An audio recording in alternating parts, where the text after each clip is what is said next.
জন্ম যেমন সত্যি, মৃত্যুও তেমনি অবধারিত। আর সেই মৃত্যু যদি হয় গৌরবের, তাহলে তো আর কথাই নেই। সাবেক রাষ্ট্রপতি শহীদ প্রেসিডেন্ট জিয়াউর রহমান সেনাপ্রধান থেকে পরবর্তীতে প্রতিষ্ঠা করেছিলেন বিএনপি। রাষ্ট্র ক্ষমতায় এসে দিয়েছিলেন বহুদলীয় গণতন্ত্র, দল পরিচালনায় ১৯ দফা কর্মসূচি। আমাদের জনগণকে ঐক্যবদ্ধ করে বাংলাদেশের স্বাধীনতা ও সার্বভৌমত্বের চেতনাকে জনগণের মনে সুদৃঢ় ভিত্তিতে প্রতিষ্ঠিত করতে। আত্মনির্ভরশীল জাতি গঠনে তার পদক্ষেপ, তার ব্যক্তিগত সততা তাকে অমর করে রেখেছে। তাই ১৯৮১ সালের ৩০ মে বিপদগামী সেনা সদস্যদের হাতে তার মৃত্যু হলে এদেশের মানুষ দেখেছিল তার জানাজায় মানুষের বাঁধ ভাঙা জোয়ার। ভালোবাসা বুঝে এমনই হয়। বাংলাদেশের ইতিহাসে ক্ষণজন্মা এই মানুষটি কোটি মানুষের হৃদয়ে চিরজাগরুক হয়ে থাকবেন। জিয়াউর রহমানের কনিষ্ঠ পুত্র আরাফাত রহমান কোকো রাজনীতিতে সম্পৃক্ত ছিলেন না। তিনি ক্রিকেট উন্নয়নে ভূমিকা রেখেছিলেন। স্বল্পভাষী আরাফাত রহমান কোকো ১/১১ সেনা সমর্থিত তত্ত্বাবধায়ক সরকারের সময় নির্যাতনের শিকার হন এবং পরবর্তীতে চিকিৎসার জন্য তাকে সিঙ্গাপুর পাঠিয়ে দেওয়া হয়। সেখান থেকে মালয়েশিয়ায় তিনি বসবাস করতে থাকেন। ২০১৫ সালের ২৪ জানুয়ারি তিনি হৃদরোগে আক্রান্ত হয়ে মৃত্যুবরণ করেন।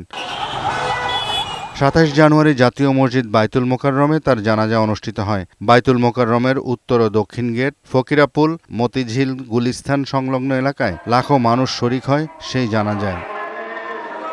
জিয়াউর রহমানের শাহাদাত বরণের পরের বছর বিএনপির প্রাথমিক সদস্যপদ গ্রহণ করেন বেগম খালেদা জিয়া।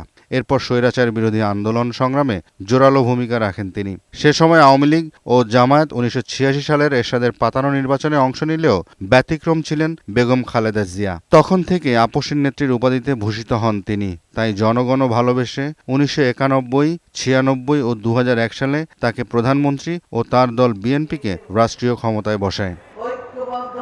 ২০২৫ সালের ডিসেম্বরের ৩০ তারিখে তিনি অনন্ত লোকের পথে পাড়ি জমান। সারা জীবন আন্দোলন সংগ্রাম ও গণতন্ত্র প্রতিষ্ঠার লড়াইয়ে নেতৃত্ব দিয়েছেন। ব্যক্তিগত সুখ স্বাচ্ছন্দ্য ছিল না। ৩৬ বছর বয়সে হারান স্বামীকে, ছোট ছেলের অকাল মৃত্যু ও বড় ছেলের ১৭ বছরের নির্বাসিত জীবনে তাকে স্বজন ছাড়াই কাটাতে হয়েছে।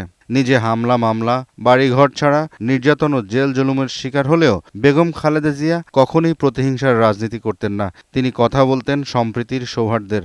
আর তাই প্রিয় এ নেত্রীকে শেষ বিদায়ে স্মরণকালের বৃহত্তম জমায়েত হয়। রাষ্ট্রীয় সম্মান আর অগুণন মানুষের ভালোবাসায় শহীদ জিয়ার সমাধির পাশেই সমাহিত হন তিনি। ৪৪ বছর পর অনন্ত যাত্রায় স্বামীর সঙ্গী হন সংগ্রামী এ মহীয়সী। জিয়া পরিবারের বড় সন্তান তারেক রহমান দীর্ঘ ১৭ বছরের নির্বাসিত জীবন শেষে ২৫ ডিসেম্বর দেশে ফেরেন।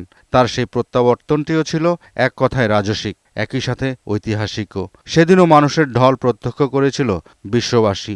১/১১ সরকারের সময়েও তিনিও নির্যাতিত হয়ে দেশ ছাড়তে বাধ্য হন। জিয়া পরিবারের সব সদস্যই বিভিন্নভাবে নির্যাতনের শিকার হন।